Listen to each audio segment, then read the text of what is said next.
So hi, could you introduce yourself? So I'm Phil Green, CEO of Home for Good. And can you tell me what Home for Good is? So Home for Good was initially a campaign that launched a couple of years ago when there was the recognition that there was a lot of children waiting to be adopted and also a desperate need for foster carers. And a group of Christian leaders got together who were all foster carers and adopted parents themselves, and were like, we're in contact with thousands of churches.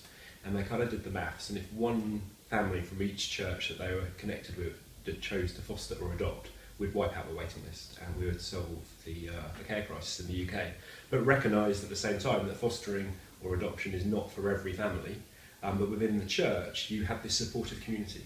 So other families could support the families that do choose to foster and adopt. And that was where Home for Good was born. So, do you come across any resistance to the fact that you have a strong faith and that's the kind of the basis of the organisation? Surprisingly little. Like within a few months of launching, we had got emails or phone calls from over 50 local authorities and voluntary adoption agencies and independent fostering agencies wanting to work with us, which in one sense was really surprising because we thought that would be an uphill struggle and we thought that our faith may well be a barrier. But I think what we found was that local authorities, many of them had been trying to connect with churches for many years, but had found it really, really difficult because it was really difficult for them to connect into churches. Mm-hmm. But we came along already with the voice into the church. They were desperate to work with us. Do you think there's a suspicion perhaps that there's an ulterior motive at all? Have you picked up any of that people are trying to preach or convert? You know, again, surprisingly little. So I think, speaking to social workers, they're going to have a range of experiences of the Christian faith, from social workers who have made a very conscious decision to be atheists, to social workers who may have had a bad experience of Christianity or another faith in the past, for those that are Christians themselves. So there is always that kind of complete range of views going on.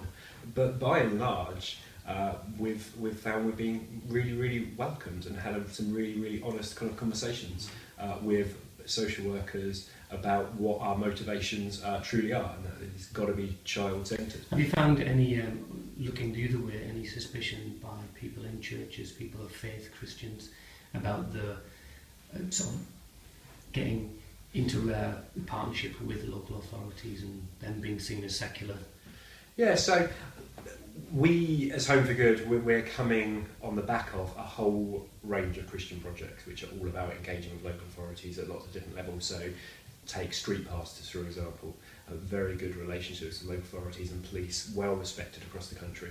So one of the best ways we find to connect with churches is to go to them and say, look, your local authority in your area have asked Home for Good to find foster carers within the churches. And we find church leaders are very quick to open their doors because they want to work with local authorities. But that said, in some places there's kind of a history going on there. So I was with one group of church leaders talking to them about the Home for Good vision, and one guy came up to me after and said, I love the Home for Good vision, but I don't think I'm going to be able to work with you because a couple in my church were foster carers, and they were told they had to stop because they were Christians. And we were working with the local authority he was talking about, so I thought, this strikes me as a little bit strange. So I said, could I investigate what was going on? And he got all the appropriate permissions. Went back, the local authorities did their research, and it turned out that this story happened over 10 years ago. Yeah. But the way he was communicating it to me, it was like it happened last month. Yeah. So I think in a lot of places there are those stories, the negative stories, they last a long time. Yeah. And we've got to overcome them, and that's one of Home for Good's key strategies. It's got to flood the space with positive stories of what's going on and to change that narrative.